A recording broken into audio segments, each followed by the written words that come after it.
दोस्तों, इंग्लैंड के खिलाफ तीसरे टी20 मुकाबले के लिए भारतीय टीम की संभावित प्लेइंग 11 लगभग तय हो चुकी है और शर्मनाक हार के बाद कोच गौतम गंभीर ने टीम में 3 बड़े बदलाव करने का फैसला कर लिया है। लगातार खराब प्रदर्शन के बाद अब किसी भी खिलाड़ी को सिर्फ नाम के आधार पर मौका मिलने वाला नहीं है। करो या मरो के इस मुकाबले में टीम इंडिया बिल्कुल नए प्लान के साथ मैदान में उतरने जा रही है।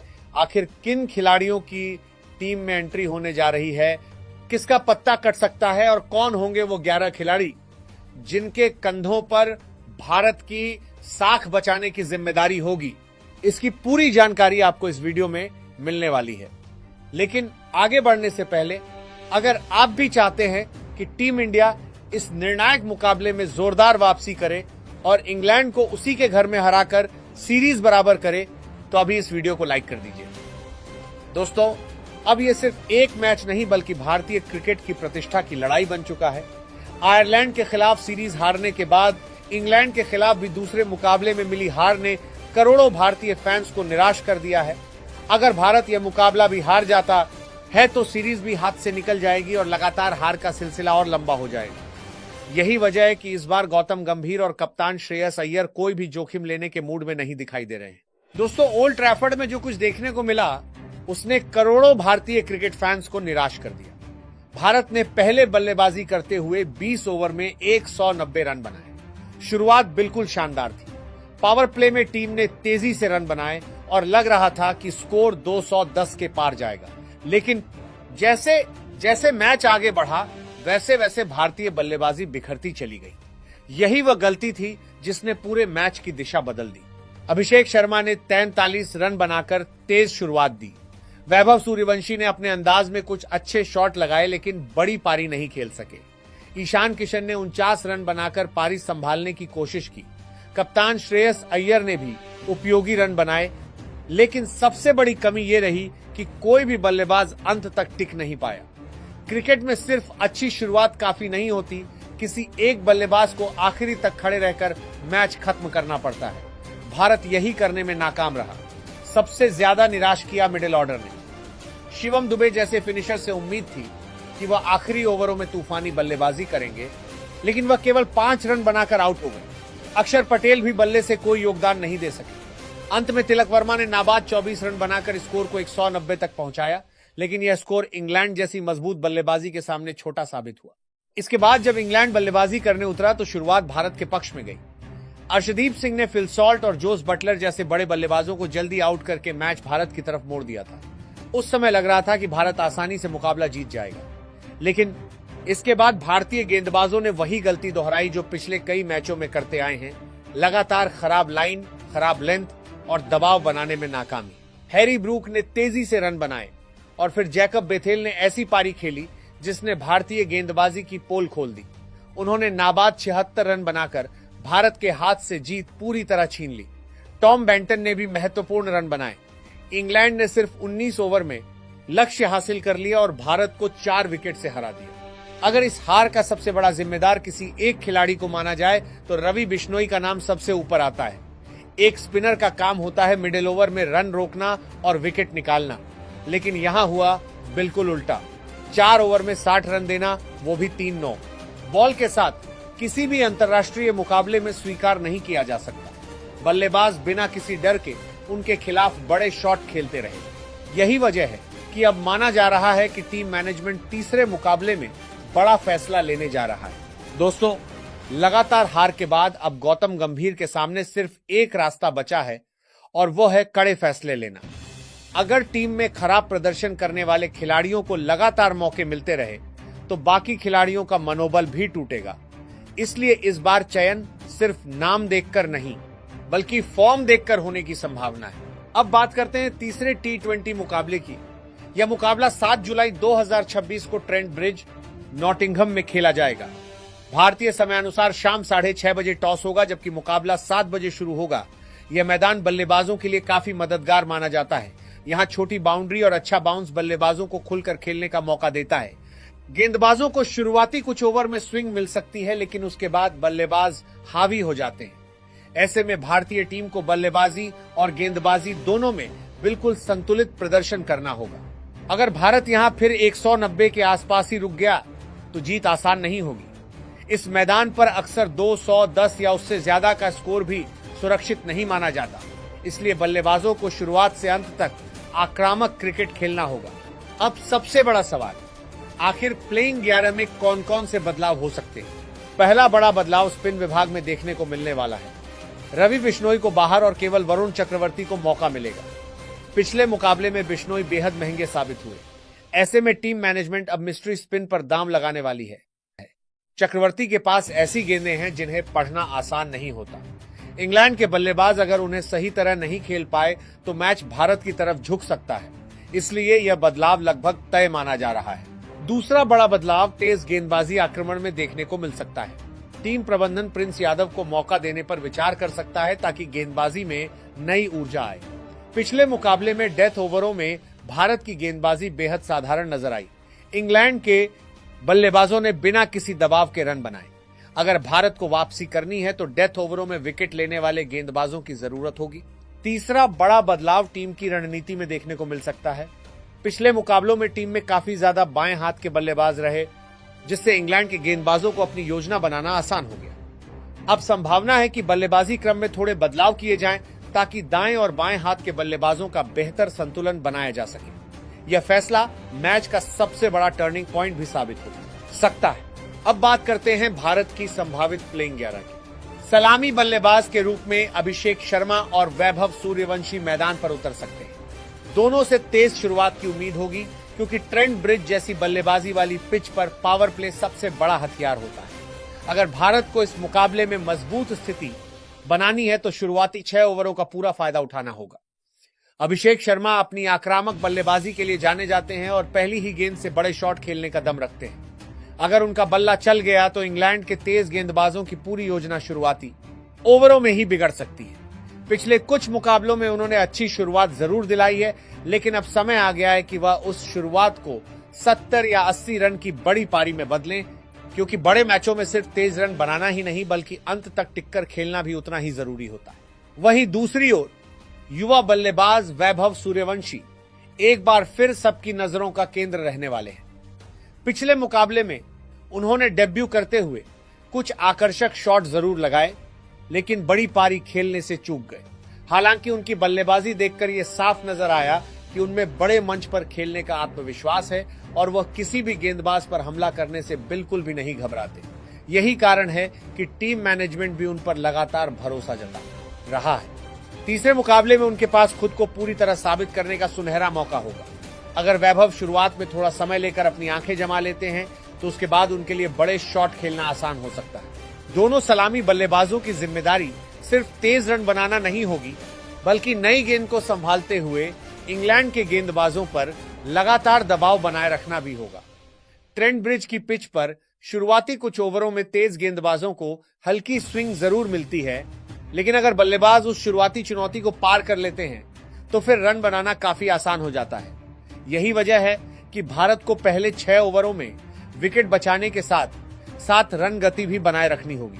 अगर अभिषेक शर्मा और वैभव सूर्यवंशी पहले विकेट के लिए 60 से 80 रन की साझेदारी कर देते हैं तो उसके बाद आने वाले बल्लेबाज पूरी आजादी के साथ अपना स्वाभाविक खेल खेल सकेंगे।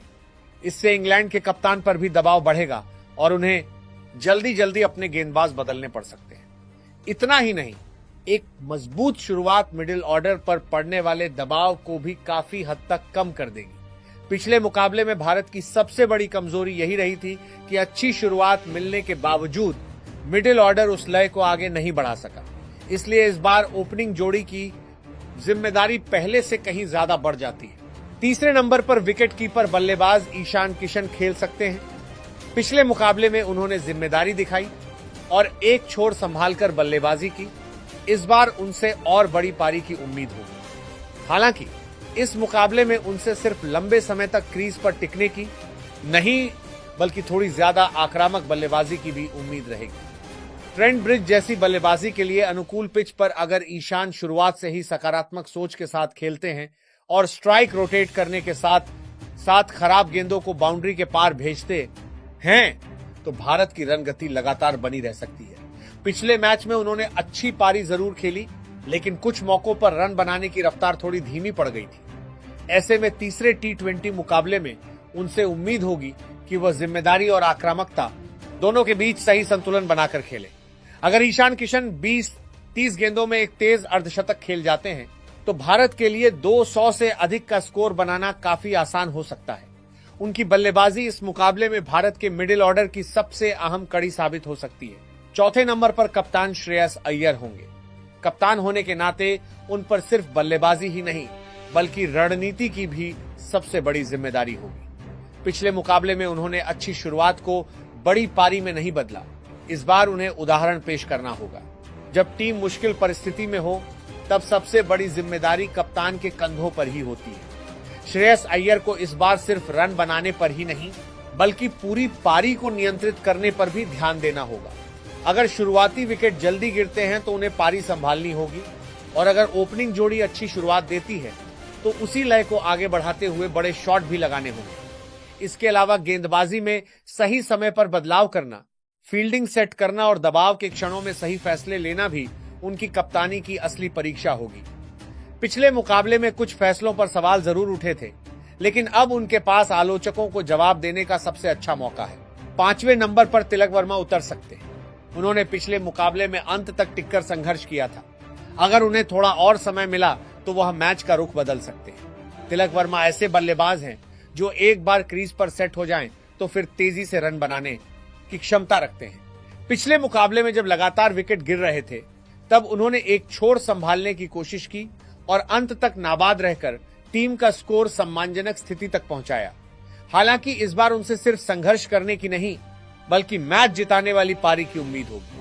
ट्रेंट ब्रिज जैसी बल्लेबाजी के लिए अनुकूल पिच पर उनके पास बड़े शॉट खेलने का पूरा मौका रहेगा।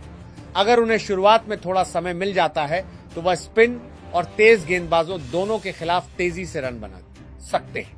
खास बात यह है कि तिलक दबाव की परिस्थितियों में भी शांत रहकर बल्लेबाजी करते हैं, जो भारत के मिडिल ऑर्डर के लिए काफी अहम साबित हो सकता है। अगर वह 30 से 40 गेंदों तक क्रीज पर टिक जाते हैं तो अकेले दम पर मैच का रुख भारत की तरफ मोड़ने का मादा रखते हैं। 6ठे नंबर पर शिवम दुबे होंगे, लेकिन अब उनके लिए यह आखिरी मौका जैसा हो सकता है। लगातार छोटे स्कोर बनाकर सिर्फ टीम का संतुलन बिगड़ता है। अगर फिनिशर होकर भी आखिरी ओवरों में रन नहीं बना पा रहे तो फिर टीम का नुकसान तय है। आखिर एक फिनिशर का काम ही यही होता है कि वह अंतिम ओवरों में तेजी से रन बनाए और टीम को बड़े स्कोर तक पहुंचाए। पिछले कुछ मुकाबलों में शिवम दुबे से जितनी उम्मीदें थीं, वह उस स्तर का प्रदर्शन नहीं कर पाए। ऐसे में अब उनके ऊपर दबाव पहले से कहीं ज्यादा बढ़ चुका है। अगर इस मुकाबले में भी वह छोटी पारी खेलकर आउट हो जाते हैं तो आने वाले मैचों में उनकी जगह पर सवाल उठना बिल्कुल तय माना जाएगा। हालांकि उनके पास अपनी आलोचना का जवाब बल्ले से देने का शानदार मौका है। अगर शिवम दुबे इस बार 15 से 20 गेंदों में तेज 35 या 40 रन भी बना देते हैं तो वही रन भारत की जीत और हार के बीच सबसे बड़ा अंतर साबित हो सकते हैं। इसीलिए इस मुकाबले में उनसे सिर्फ अच्छी बल्लेबाजी ही नहीं बल्कि एक जिम्मेदार और मैच जिताने वाली फिनिशिंग पारी की उम्मीद रहेगी।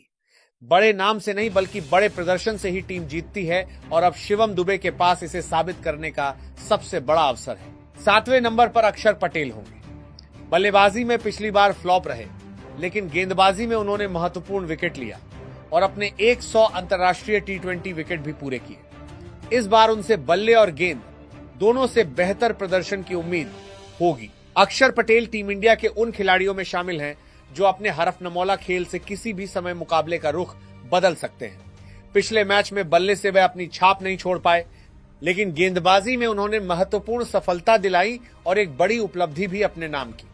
हालांकि अब तीसरे T20 मुकाबले में उनसे सिर्फ एक विभाग में नहीं बल्कि दोनों विभागों में मैच जिताने वाले प्रदर्शन की उम्मीद रहेगी। अगर बल्लेबाजी के दौरान टीम मुश्किल में होती है तो अक्षर को जिम्मेदारी के साथ रन बनाने होंगे और अगर टीम मजबूत स्थिति में होती है तो उन्हें आखिरी ओवरों में तेजी से रन जोड़ने होंगे।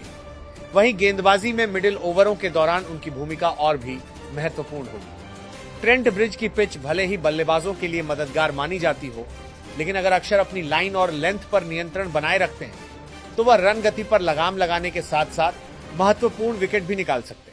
इसके अलावा उनकी शानदार फील्डिंग भी टीम के लिए बड़ा प्लस पॉइंट है। कुल मिलाकर इस मुकाबले में अक्षर पटेल का हरफनमौला प्रदर्शन भारत की जीत में बेहद अहम भूमिका निभा सकता है। 8वें नंबर पर हर्षित राणा रह सकते हैं। उन्होंने पिछले मुकाबले में विकेट लेकर प्रभावित किया था।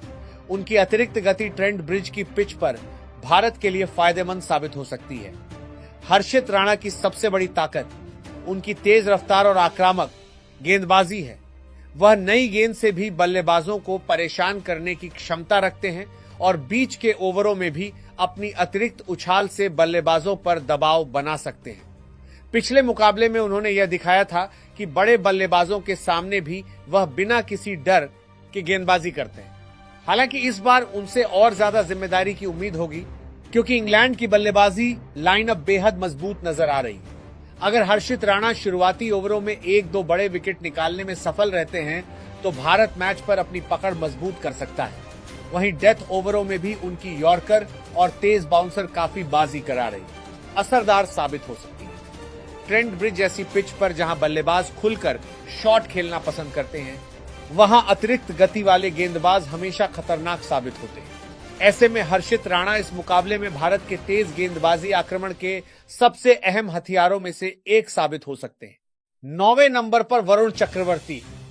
उन पर पूरी जिम्मेदारी होगी कि वह मिडिल ओवर में इंग्लैंड की रणगति रोकें और विकेट निकालें। 10वें नंबर पर अर्शदीप सिंह। पिछले मुकाबले में उन्होंने शुरुआती दोनों बड़े विकेट लेकर साबित किया कि नई गेंद से वह भारत के सबसे भरोसेमंद गेंदबाज हैं। अब जरूरत है कि डेथ ओवरों में भी वही धार दिखाई दे।